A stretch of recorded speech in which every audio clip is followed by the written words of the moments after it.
Hiya folks, Kiyo here. When you think of science fiction, you probably think of giant Hollywood blockbusters with explosions, aliens, and time travel. And when you think of horror, you think of jump scares, creepy music, and monsters. But what about back in the 1950s? Well, you see, horror and sci-fi television weren't really that big. Most shows were westerns, family sitcoms, or simple dramas. Television didn't really get scary. But in 1959, a show appeared that completely changed what television storytelling could be. That show was The Twilight Zone. Created by television writer Rob Sterling, The Twilight Zone was unlike anything audience has seen before. Instead of telling one continuous story, the show was an anthology series. Every episode had different characters, settings, and plots. Sterling was already famous for writing dramatic teleplays in the 1950s. But he kept running into one problem: censorship. Networks didn't want to put controversial topics like war and racism on television, so Sterling found a clever solution: disguise topics inside of science fiction, fantasy, or horror stories. Aliens, time travel, mysterious creatures.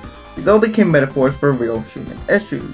The show ran from 1959 to 1964, producing 156 episodes, which usually had a shocking twist ending. It is widely considered to be one of the most influential shows in television history.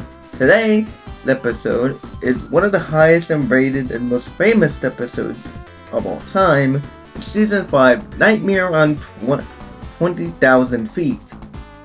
It stars William Shatner before he became Captain Kirk of Star Trek fame. The story follows Bob Wilson, a man recovering from a nervous breakdown on a flight. Everything seems normal until he looks out of the window and sees a creature in the wing of the airplane, a gremlin-like monster messing with the plane's engine. Naturally, Wilson panics. He tells the flight attendants, he tells the passengers, he tells anyone to listen to him. But whenever anyone sees the outside, people think that Wilson has gone insane.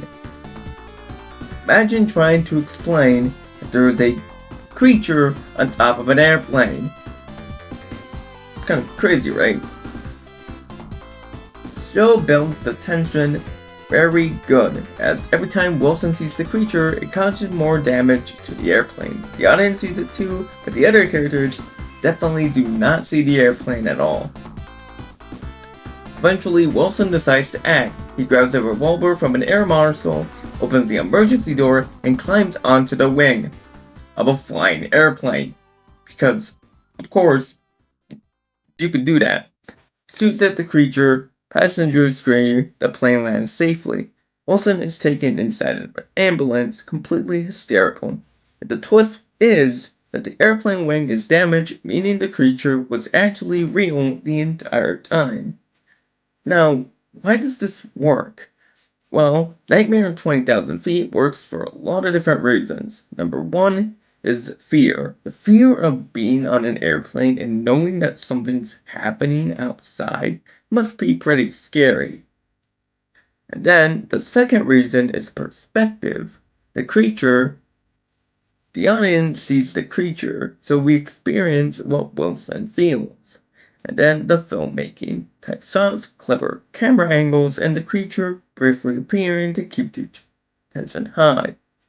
Today is an excellent example of how the Twilight Zone uses horror and sci-fi to explore human fear.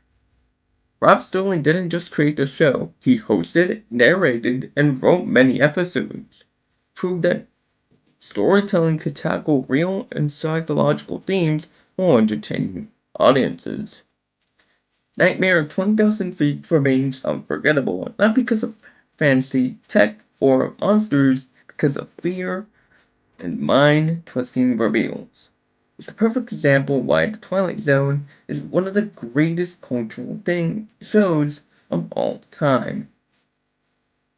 Kiyo out.